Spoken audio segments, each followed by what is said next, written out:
बिस्मिल्लाहिर्रहमानिर्रहीम और अस्सलाम वालेकुम। एम्प्लॉइज़ की ये ख्वाहिश होती है कि वो ऑर्गेनाइजेशन में बहुत अच्छा काम करें और ऑर्गेनाइजेशन उनको अच्छे पैसे दे और एम्प्लॉइज़ उनके साथ ऑर्गेनाइजेशन के ऑर्गेनाइजेशन एम्प्लॉइज़ से खुश हो और उनकी तरक्की दे और उनके बोनसेस दे। अब ये एक साइड है, लेकिन क्या ऑर्गेनाइजेशंस भी ऐसा चाहती हैं? ऑर्गेनाइजेशंस ऑफ कोर्स ऐसा चाहती हैं, लेकिन वो सिर्फ उन लोगों के लिए चाहती हैं जो कि उतना ही डेडिकेशन और कमिटमेंट से काम करते हैं।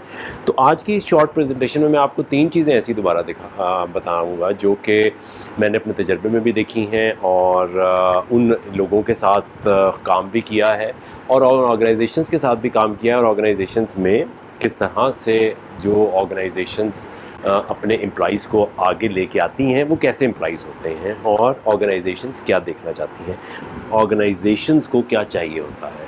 ठीक है, एक चीज़ सबसे पहली वो क्या है, वो चाहिए उनको commitment to the companies success. ठीक है, कमिटमेंट, सिर्फ कमिटमेंट नहीं चाहिए, कमिटमेंट किस लिए चाहिए?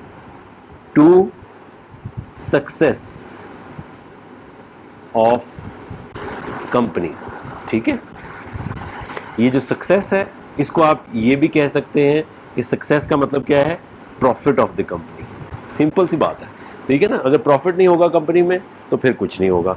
और कंपनी का रेवेन्यू, अगर रेवेन्यू नहीं बढ़ेगा तो कोई फ़ायदा नहीं है आपके वहाँ पे होने का। तो ऑर्गेनाइजेशन कमिटमेंट चाहती है, उन लोगों को वो सपोर्ट करेगी, उन एम्प्लॉइज़ को सपोर्ट करेगी जिनकी कमिटमेंट है towards success of the company, profit of the company और revenue enhancement of the company. ये बड़ी बेसिक सी चीज़ें हैं। अब कमिटमेंट आप कैसे कर सकते हैं? कमिटमेंट से मुराद क्या है उनकी? कमिटमेंट एक बड़ा आसान सा मतलब कहते हैं सारे कि जी कमिटेड हो जाओ, कमिटेड हो जाओ, कमिटेड हो जाओ, लेकिन है क्या कमिटमेंट में? है क्या चीज़, क्या है ऐसी? कमिटमेंट का मतलब ये है कि आप एक्टिव शो करें of your strength, active show off strength, कि आपने अपने आप को एक्टिवली दिखाना है कि आप कंपनी के प्रॉफिट में और कंपनी के रेवेन्यू में और कंपनी की सक्सेस में काम कर रहे हैं। ठीक है ना। अभी आप एक्टिवली, ये तो हो गया आपने क्या व्हाट हो गया, ठीक है, लेकिन ये आप एक्टिवली आप करें। आप भागते दौड़ते तो नहीं रहेंगे कि जी मैं बड़ा परेशान हूँ, मैं कर रहा हूँ, कंपनी एंड पे कुछ किया ही नहीं तो फ़ायदा क्या होगा। तो ये एक्टिवली शो करने का सिर्फ ये मतलब नहीं है कि आपने सिर्फ भागना दौड़ना है, मतलब आनियाँ जानियाँ नहीं दिखानी, आपने अपना काम भी करना है। अच्छा, अब वो करना कैसे है? उसके लिए 2 तरीके हैं। एक, बी प्रोडक्टिव, कि आप प्रोडक्टिव होंगे तो कंपनी आपको पसंद करेगी।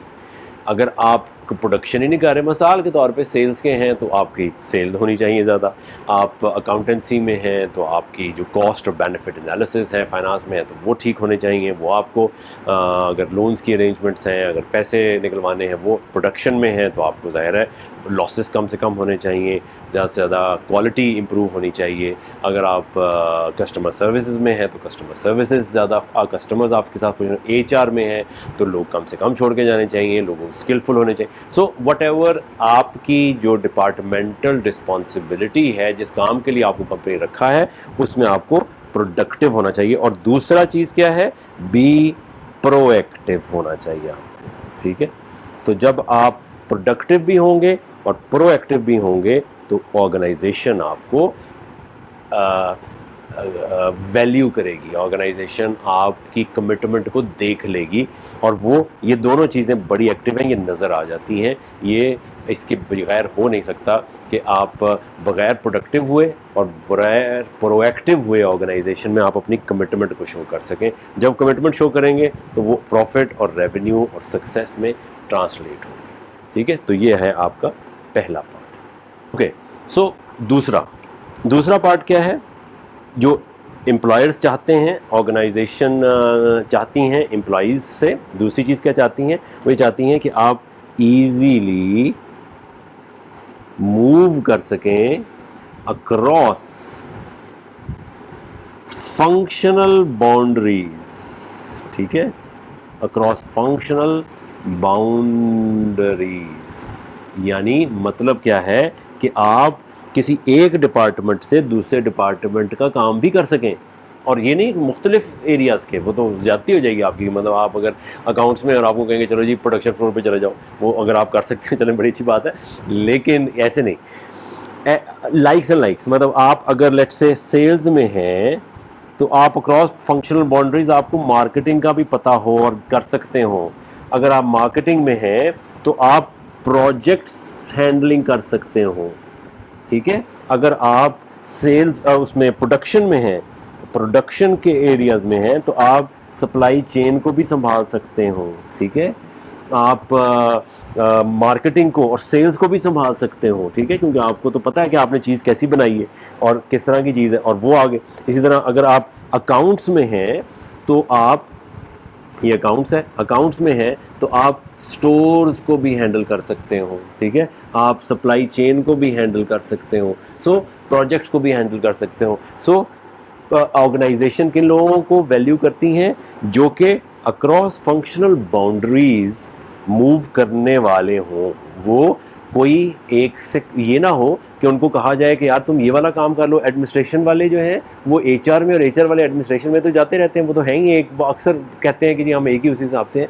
लेकिन उसके साथ साथ वो ये भी कह सकते हो कि कोई नया काम, इसको अगर आप आसान अल्फाज में समझ लें तो वो ये चीज़ है कि आपको ऑर्गेनाइजेशन में कोई काम आता है, कोई काम प्रोजेक्ट नया आया है, तो आप हाथ खड़े करने वाले हो। आप कह सकें ऑर्गेनाइजेशन को कि sir late me do this work for you. आप ये कह सकते हो कि लेट मी डू दिस, ठीक है। ये एक बहुत इंपॉर्टेंट चीज़ है जो कि आपको कहनी चाहिए, let me do this, let me handle this. So if you are able to say this, you are a prized property of the organization. Organization आपको हमेशा वैल्यू करेगी, और इसका जो एंड रिज़ल्ट है, इसका भी एंड रिज़ल्ट ये हो सकता है कि आपको रिन्यूमरेशन आपको अच्छी मिले, आपको कंपनी में इज़्ज़त आपकी बेहतर हो, कंपनी में आपको बोनसेस ज़्यादा अच्छे मिले, और आपकी कंपनी में वैल्यू ज़्यादा बढ़े, ठीक है। And the third one which is again very important one, third one is organisations उन लोगों को, उन एम्प्लॉइज़ को वैल्यू करती हैं या ऐसे एम्प्लॉइज़ चाहती हैं who are dedicated to the concept of continuous learning, ठीक है। ये बिल्कुल पिछले से जुड़ा हुआ है कि अगर आप कॉन्टिन्यूस लर्निंग से डेडिकेटेड हैं, कॉन्टिन्यूस लर्निंग चाहते हैं कि हो आपकी ऑर्गेनाइजेशन में हो, तो फिर आप नए नए प्रोजेक्ट्स पकड़ेंगे, फंक्शनल बाउंड्रीज़ को आप ख्याल नहीं करेंगे, और आप हाथ खड़ा करेंगे कि जी मुझे ये काम दें, मैंने ये काम करना है, I am willing to do this and I have. और इसका दूसरा एस्पेक्ट ये है कि आप एक नई डिग्री ले लें, नई सर्टिफिकेशन ले लें, ट्रेनिंग प्रोग्राम्स में चले जाएं खुद से। अच्छा, ये भी एक बड़े मज़े की चीज़ है कि ज़रूरी नहीं है कि कंपनी ने पूरा साल हो गया, 2 साल हो गए, 4 साल हो गए, किसी ट्रेनिंग को नहीं भेजा, तो भाई कंपनी की जिम्मेदारी, कंपनी का तो एक काम है कि आप कर रहे हैं, कंपनी दी नहीं आपको ट्रेनिंग पे भेजते रहना है। उस आपकी अपनी जिम्मेदारी है कि आप, वो जो डेडिकेशन कंपनी देखती है, आपकी अपनी जिम्मेदारी है कि कुछ थोड़ा सा अपने ऊपर इन्वेस्टमेंट, जो हम बड़ी बातें करते हैं ना कि इन्वेस्टमेंट करनी चाहिए, इन्वेस्ट इन योर सेल्फ।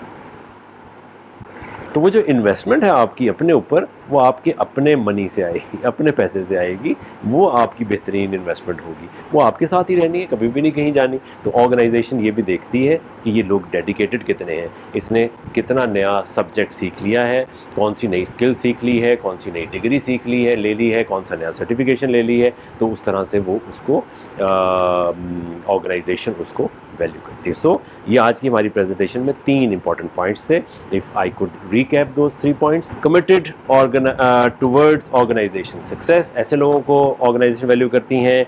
ऐसे लोग जो कि मूव अक्रॉस फंक्शनल बाउंड्रीज आसानी से कर सकें, उनके लिए कोई प्रॉब्लम ना हो, हमेशा हाथ खड़ा करें। ऐसे लोग जो कि डेडिकेटेड हो टुवर्ड्स देयर कॉन्टीन्यूस लर्निंग, अपनी लर्निंग में इम्प्रूवमेंट के हर वक्त ख्वाह हों। बहुत शुक्रिया, खुदा हाफिज़।